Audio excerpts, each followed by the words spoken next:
Re. Alors, tout le monde, le thème d'aujourd'hui que je vais vous montrer, c'est Osée chapitre 4 au verset 6. Osée 4, 6, c'est un verset, un précepte, non seulement qui n'est pas complet, on le dit, il n'est pas complet, mais en plus de ça, ce n'est pas un verset, un précepte inclusif à toutes les nations de la terre. Ce que je veux dire, c'est qu'aujourd'hui, dans le christianisme, ou un chrétien, on va dire, va utiliser Osée 4:6 en disant mon peuple périt parce qu'il manque la connaissance. C'est tout. Il va s'arrêter là. Et il va dire, mais ça veut dire que aujourd'hui, les humains, il y a des guerres, c'est pour cela qu'on manque la connaissance parce qu'ils ne connaissent pas Jésus. Sinon, s'ils connaissaient Jésus, ils feraient des actions de grâce, de paix, ils auraient l'amour du prochain. Ok, mais il y a un très gros problème, un très très grand problème. Un problème déjà de l'ordre, on va dire, contextuel. Osée fait partie de l'Ancien Testament. Vous voyez, Osée est dans l'Ancien Testament. Osée chapitre 4 au verset 6. Vous voyez, on vous montre ici. On vous parle de corruption générale. On vous parle, vous voyez, dans le verset 1. Il faut toujours d'abord, avant d'aller au 6, il faut regarder ce que le verset 1 veut dire. Écoutez la parole de l'Éternel, enfants d'Israël, enfants d'Israël, enfants d'Israël. Car l'Éternel est en pensée avec les habitants du pays. Qui ça? Les enfants d'Israël. Osée chapitre 4 ne parle que des enfants d'Israël. Ce n'est pas un précepte inclusif. Maintenant, on va aller voir que veut dire périr par manque de connaissances. Et on va finir le précepte, parce que ce précepte n'est jamais fini. Hein. Quand vous entendez certains pasteurs énoncer Osée 4:6, ils ne finissent pas le verset. Pourquoi? Parce que si vous finissez le verset, il va falloir aller dans ce qu'on appelle le Deutéronome chapitre 28. Et c'est ce passage-là, le Deutéronome, ce précepte, ce livre de la Bible, qui vous indique qui sont les Israélites. Et aujourd'hui, la majorité, vous voyez bien dans les églises, n'enseignent pas qui sont les Israélites aujourd'hui. Parce que sinon, ils perdraient beaucoup d'adhérents. Parce que qui dit réveiller les Israélites dit retourner à la loi. Or, la majorité des pasteurs d'aujourd'hui, je dis la majorité, mais pas tous, hein, il y a des bons, vous voyez, mais la majorité aime se faire de l'argent, du pognon sur le dos de leurs adhérents. Donc, ils vont juste vous expliquer, ah, mon peuple périt parce qu'il lui manque la connaissance. Criez, l'adoration, allez, debout, chantez, assis, debout. Et puis, vous, sans connaissance de ce qu'est le véritable précepte d'Osée chapitre 4, verset 6. Bref. Avant toute chose, remercions le Très-Haut qui nous donne un nouveau jour sur cette terre. Il nous donne toujours le souffle de vie. Louange à lui, le Père céleste, le Père suprême. Son nom est associé à celui de son peuple, comme le dit Exode chapitre 3, verset 15. Il est appelé le Tout-Puissant d'Abraham, d'Isaac et de Jacob. C'est son nom de génération en génération, d'éternité en éternité. Mais aussi toute louange, toute chose aussi en la personne du Fils, le véritable Messie, le véritable, celui qu'on appelle Christ, celui que le monde appelle Jésus, mais que moi personnellement je ne reconnais pas parce que la lettre J date de 1600. Et si vous faites beaucoup d'études, vous verrez que Jésus, normalement ce nom-là devait signifier le sauveur venu de l'Éternel, mais Jésus ne veut pas dire ça. Donc moi je l'appelle Yashaya ou Isaiah, qui veut dire le sauveur de Yah, c'est-à-dire le sauveur que l'Éternel a envoyé.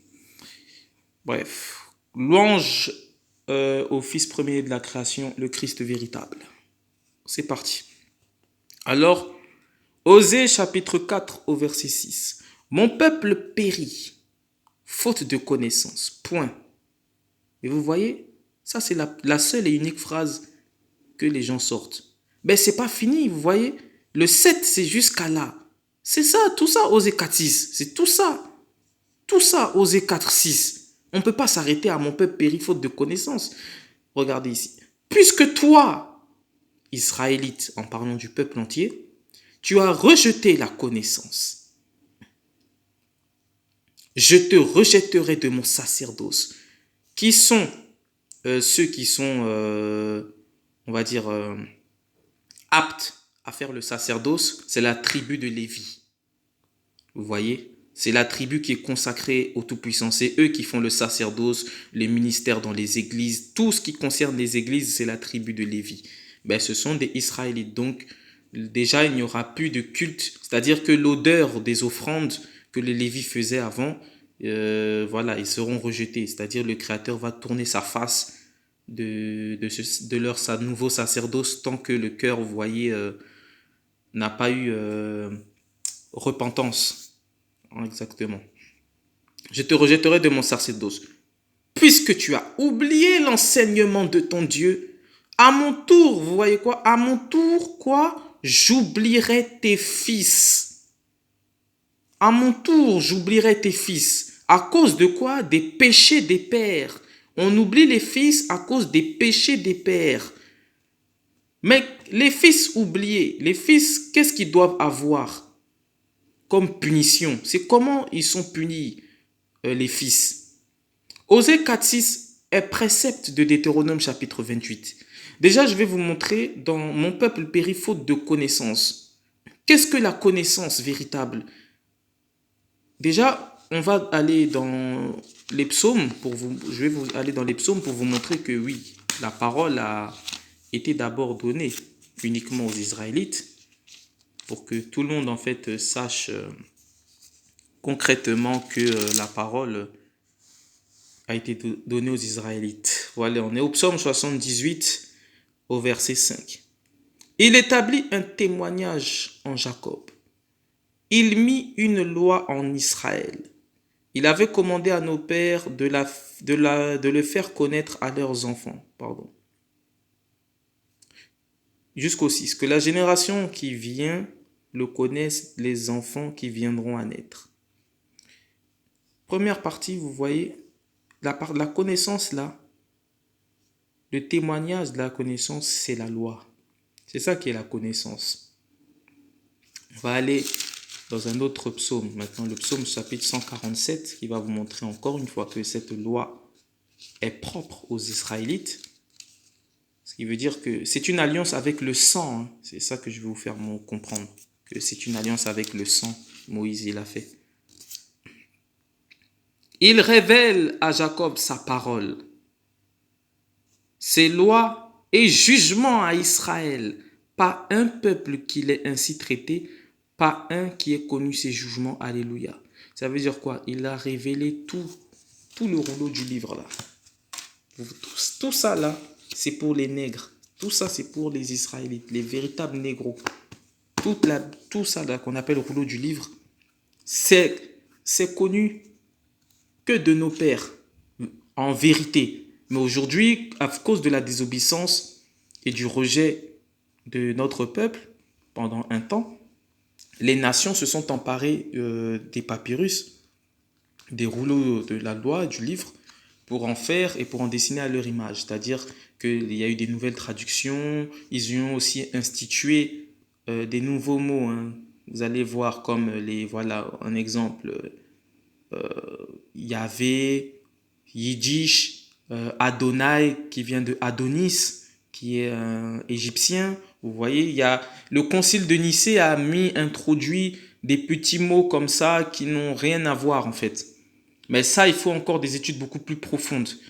Mais on en reviendra une fois après. Voilà, c'était pour vous montrer ça. Mais quand on dit il révèle à Jacob sa parole. Qu'est-ce que la parole en fait? La parole, il révèle en fait en quelque sorte le Christ dans Jacob. Vous voyez? Le Christ en fait, comme je vous l'avais montré dans un enseignement juste un peu avant, qui est le Christ, ça s'appelait Jésus, fils de Dieu. En fait, la parole, c'est le Christ. On va aller à Apocalypse chapitre 19, verset 13, pour vous faire comprendre que Oui, on est à chapitre 19.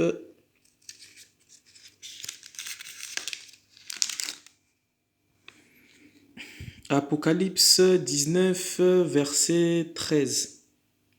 Vous voyez, le manteau qui l'enveloppe est trempé de sang. Ça, c'est quand je vous ai dit, il viendra pour tuer là, à la fin des temps. Là. Et son nom, le Verbe de l'Éternel. Le Verbe, c'est la parole. C'est ça la parole, c'est le Verbe. Qu'est-ce que signifie la parole? On va aller à Jean, chapitre 17. À Jean, chapitre 17, au verset 17. Jean chapitre 17, pardon, excusez-moi, au verset 17. Je suis allé beaucoup trop loin. Jean chapitre 17, au verset 17. Qu'est-ce que la parole? C'est-à-dire, qu'est-ce que le Christ, en quelque sorte? Vous voyez? Sanctifie-les dans la vérité. Ta parole est vérité. Ce qui veut dire que Christ est la vérité. La vérité est la parole. Jacob est le seul à être détenteur non seulement de la vérité, mais de la personne du Christ incarné dans la maison de Judas, qui est aussi israélite. Vous voyez, tout viendra de cette maison-là. La vérité viendra des Israélites, des Négros. Le Christ viendra de la maison des Israélites, des Négros. Vous voyez, tout est implanté dans Israël. Et on vous dit que la parole signifie la vérité. Mais qu'est-ce que la vérité selon la Bible? C'est quoi la vérité? Parce qu'on vous dit que mon peuple périt faute de connaissance. Qu'est-ce que la connaissance? On va aller au psaume chapitre 119 du verset 142. Le psaume 119 va vous montrer ce que c'est que la connaissance. La vérité, pardon. Voilà. Psaume chapitre 119, verset 142. Justice éternelle, que ta justice, vérité, que ta loi. C'est ça la vérité. La vérité est la loi. C'est pour cela qu'on dit du Christ qu'il est la fin de la loi pour la justification de ceux qui croient, c'est-à-dire ceux qui ont la foi. Parce que le Christ est le seul qui est sans péché et qui détenait la vérité et qui a montré le chemin de la vérité à suivre afin que nous obtenions le salut. Vous venez de comprendre tout le passage qu'il faut aller, c'est ça, précepte sur précepte. C'est comme ça qu'un pasteur dans une église devait enseigner. Vous voyez ce que je veux dire? J'ai appris de grandes personnes comment bien lire la Bible afin que, par la grâce du Tout-Puissant aussi, parce que la vérité ne se vend pas. Je partage la vérité qu'on m'a montrée. Vous voyez ce que je veux dire? Donc voilà, la vérité, c'est la loi.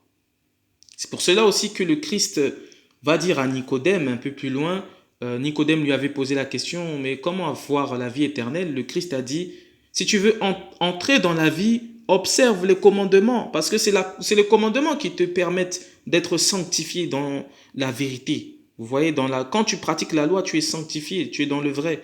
Mais la loi ne sauve pas. Il faut avoir la foi au Christ, mais aussi que ta foi soit en complémentarité avec tes œuvres. Vous voyez ce que je veux dire? Il faut que tu aies des œuvres afin que tes œuvres aussi justifient ta foi. Parce qu'une foi sans œuvre est une foi morte. Donc on retourne à Osée chapitre 4 au verset 6. On y est. Mon peuple périt faute de connaissance. Puisque tu as rejeté la connaissance, le peuple, c'est-à-dire, ils ont désobéi la loi. Mais comment est-ce qu'ils ont désobéi la loi? Parce qu'on te dit que mon peuple, c'est-à-dire tout Israël, a rejeté la connaissance. Maintenant, je vais vous montrer où est-ce que il a été prophétisé que tout Israël a rejeté la connaissance du Très-Haut. Ainsi, parce qu'ils ont rejeté la connaissance du Très-Haut, l'Éternel à son tour, oubliera les fils. À son tour, oubliera les fils. Ça fait partie du contrat qui a été signé au mont Sinaï par le sang avec Moïse et le peuple. Parce que Moïse a pris à témoin le ciel et la terre en disant, vois, je mets la vie et la mort devant toi. Pratique la parole et tu vivras. Détourne-toi complètement de la loi et tu mourras. Vous voyez, il a pris à témoin. C'est pour ça que dans le livre de Jérémie, chapitre 31, au verset 38, on vous dit, tant que le ciel et la terre subsistent et que la profondeur des eaux ne peut être sondée, Israël ne cesse point d'être ma nation. Pourquoi? Parce que le ciel et la terre fonctionnent par la loi du Créateur, qui elle-même fonctionne de par ses élus, ses fils véritables, qui sont les Israélites. C'est-à-dire que si la terre vient à être détruite, c'est la race d'Israël qui est détruite. Tant que la terre n'est pas détruite, Israël ne change pas, est toujours son peuple. Vous voyez, c'est comme ça que le Créateur a fait. Il a fait les choses en fonction de son peuple. Donc, puisque tu as rejeté la connaissance, je te rejetterai. Donc, on va aller dans le livre de Daniel. C'est Daniel qui a prophétisé. Daniel au chapitre 9. Vous voyez, la prophétie des 79 semaines. La prophétie, ça, c'est dans le livre de Daniel chapitre 9. C'est quand tout Israël a transgressé la loi. Vous allez voir. 9 au verset 11. On va aller même d'abord un peu au verset 9. Ô Seigneur, notre Tout-Puissant, les miséricordes et les pardons, car nous l'avons trahi. Et nous n'avons pas écouté la voix de l'Éternel, notre puissance, pour marcher selon les lois. Vous voyez, les lois, là, c'est la connaissance de Osée 4:6, qu'il nous avait donnée par ses serviteurs, les prophètes. Regardez au verset 11. Tout Israël a transgressé ta loi, a déserté sans écouter. C'est ça, mon peuple périt parce qu'il lui manque la connaissance. Puisque tu as rejeté la loi, alors tu seras dépouillé de mon sacerdoce. Puisque tu as oublié la loi de ton Dieu, alors j'oublierai aussi tes fils. C'est ça Osée 4:6. Et ici, il le précise bien. Tout Israël a transgressé ta loi, a déserté sans écouter ta voix et se sont répandus sur nous la malédiction. Vous voyez, la malédiction, c'est quand les fils vont subir. Vous voyez, dans Osée 4:6, on dit bien que les fils seront rejetés. Et le Créateur va oublier les fils.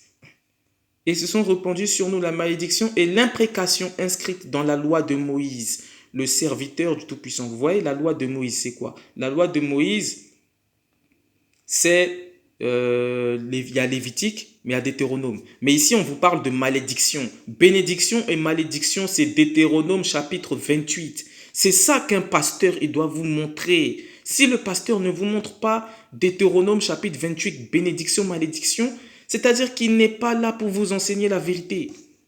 Parce que dans la fin des temps, déjà le Créateur a dit que les nations vont lever les tentes de Jacob. C'est-à-dire que la connaissance dans le livre de Daniel, on vous dit, augmentera au dernier temps. Les gens sauront. Parce que le voile du mensonge, le Créateur nous a mis dans un voile du mensonge aujourd'hui, on va dire. C'était une ère de mensonge, mais il réveille d'abord ses fils. Et il réveille aussi ceux des nations qui seront rattachés. Mais les gens des nations vont nous aider en quelque sorte. Le Créateur va permettre qu'il nous aide, que ce soit dans les vérités historiques à travers des livres qui vont témoigner que oui, sur cette terre-là qu'on appelle Israël aujourd'hui, la terre du Moyen-Orient et tout, était habitée par des nègres. Voilà, ils ont fui en Afrique. Tout ça. En fait, le Créateur va permettre que la vérité se fasse au grand jour. Et ainsi viendra la fin. Pourquoi? Parce que la terre, aujourd'hui, attend la manifestation des fils du Créateur. Il n'y a pas la paix sur cette planète parce que la terre attend la manifestation des fils du Créateur. Les nations ne sont pas des pécheurs. Tous les leucodermes ne sont pas des pécheurs. Les Arabes ne sont pas des pécheurs. Les Asiatiques ne sont pas des pécheurs. Pourquoi? Eux, ils peuvent commettre le mal, mais ils fructifient toujours. Parce que la loi ne leur a pas été donnée. Tu ne peux pécher que si tu as la loi. Le péché est la transgression de la loi. C'est pour cela que seulement Israël, les Israélites, sont dans le péché. C'est pour ça qu'aujourd'hui la terre va mal. Parce que si les Israélites n'avaient pas péché, le Créateur continuerait encore de nous parler de par le ciel. Vous voyez ce que je veux dire? Le Créateur serait toujours là. On serait la tête et les nations seraient la queue. Et ça, c'est ce que la logique du Créateur veut. Parce qu'il a une balance et il a dit que Israël constitue le sceau. Je l'avais déjà montré. Israël constitue le sceau et les nations constituent une goutte d'eau d'un seau. Il dit que les nations ne vaut rien. En quelque sorte, asiatiques, le coderme, arabe, tout ça, ils sont là un peu comme du décor, quoi. Mais que ceux qui, on va dire, son cœur, on va dire, voilà, la prunelle de ses yeux, c'est Israël, les négros. Vous voyez ce que je veux dire? Donc voilà, bref, on retourne au sujet pour pas trop. On vous dit que la malédiction est l'imprécation inscrite dans la loi de Moïse, le serviteur de Dieu. On va aller dans le Deutéronome 28 que j'ai déjà montré, c'est sous ma vidéo qui s'appelle Deutéronome 28. Je vais juste vous montrer vite fait où est-ce que c'est écrit que les enfants seraient rejetés. Deutéronome. Ça, c'est un livre, normalement, je ne sais pas si vous avez vu, il y a une vidéo d'un pasteur adventiste sur YouTube. C'est le seul ici en France qui a osé parler que les négros, en majorité les enfants d'esclaves, et ceux qui résident aujourd'hui un peu en Afrique, un peu partout dans le monde, mais plus précisément les nègres, sont les Israélites. Toutes ces chaînes ont été censurées, tout ça, parce que, vous voyez, c'est la vérité, hein, ça fait mal. Mais bon, bref, Deutéronome 28, les bénédictions promises, vous voyez, 28, or donc si tu obéis vraiment à la voix de l'Éternel, ta puissance, en gardant et pratiquant tous ces commandements que je te prescris aujourd'hui, l'Éternel, ton Dieu, t'élèvera au-dessus de toutes les nations de la terre. C'est ça ce que veut le Très-Haut. Le Très-Haut n'a jamais parlé d'équité. Il n'y a pas d'équité avec le Très-Haut, c'est Israël. Un des nations en bas. Voilà, parce que Israël a la loi, les nations sont considérées comme des chiens parce qu'ils n'ont pas la loi. C'est ça les vrais mots qui sont employés dans la Bible, vous voyez. Maintenant, on va aller où ça? Dans les malédictions. Pourquoi? Parce que on disait tout à l'heure les malédictions qui sont écrites et qui sont prescrites dans le livre de Moïse. Mais si tu n'obéis pas à la voix de l'Éternel, ton Dieu, ne gardant pas ses commandements et ses lois que je te prescris aujourd'hui, toutes les malédictions que voici t'adviendront et t'atteindront. On va aller, je vais vous montrer par rapport au Fils. Parce que le Créateur dans Osée 4:6 dit que j'oublierai tes fils, n'est-ce pas? Je vais vous montrer. Attendez. Voilà, Deutéronome chapitre 28 au verset 32. Vous voyez? Tes fils et tes filles. On est dans les malédictions, n'oubliez pas, les malédictions. Tes fils et tes filles seront livrés à un autre peuple. Chaque jour, tes yeux se consumeront à regarder vers eux et tes mains n'y pourront rien. C'est-à-dire qu'ils seront pris captifs dans les autres nations. C'est l'esclavage. Slavery. L'esclavage. On les prend et on les envoie dans les autres nations en captivité. Mais tu veux faire la guerre, tu peux pas. Tu regardes, tu peux rien faire en fait. Tu peux juste regarder. C'est le Créateur qui a permis cela parce qu'on a transgressé la loi. Ça fait partie des malédictions en fait. Nos pères ont fait ce pacte avec le sang. Vous voyez ce que je veux dire? Le ciel et la terre sont témoins, donc on peut rien faire en fait finalement. Et ce sont les pères qui ont transgressé. C'est pour ça que les fils, les malédictions retombent sur les enfants. Ça, c'est la loi, ça. C'est la même loi qu'il y aura aussi pour les enfants qui nous ont mis en captivité, c'est-à-dire les nations leucodermes, dont Ésaïe chapitre 14, verset 21 dit que préparer le massacre des fils à cause des iniquités de leur père. C'est ce qui arrivera avec le Christ. C'est pour ça que même dans Apocalypse chapitre 13, verset 10, on vous dit si quelqu'un mène en captivité, il ira en captivité. Si quelqu'un tue par l'épée, il périra par l'épée. C'est cela, la foi des saints. Vous voyez, c'est la justice du Créateur. Donc voilà. Il y a encore un autre moment où on va vous parler des fils. Je vais vous montrer le dernier. Et puis vous avez compris maintenant ce que veut vraiment signifier Osée 4:6. Vous voyez, tu engendreras des fils et des filles, mais ils ne t'appartiendront pas car ils iront en captivité, en esclavage. Vous voyez? C'est ça le Créateur, il a dit. Il nous a oubliés pendant l'esclavage à cause des péchés de nos pères. Il nous a oubliés. Mais il nous a oubliés pendant un temps, parce qu'il y a un temps de rachat qui est écrit. Ce sera le prochain sujet que je vais faire, le temps de rachat. Comment est-ce que l'Éternel va nous racheter? Il va pas racheter toute la maison d'Israël. Pas tous les négros vont être rachetés. Parce qu'il y aura, vous voyez, il y a les négros têtus, les négros, on est un peuple au cou raide. C'est-à-dire qu'on a difficulté à pratiquer la loi, difficulté à nous aimer nous-mêmes. Et voilà, on peut dire des vérités, mais beaucoup préfèrent entendre la vérité de la bouche des autres, c'est-à-dire de la bouche de l'homme blanc, de la bouche de l'arabe. Quand c'est un frère négroïde, un israélite qui vient t'enseigner, il y a difficulté. Mais c'est écrit dedans, c'est écrit. On est un peuple au cou raide. Donc voilà, c'est ça. Je vais juste aller au Deutéronome chapitre 28, verset 68 pour vous montrer que c'est par, voilà.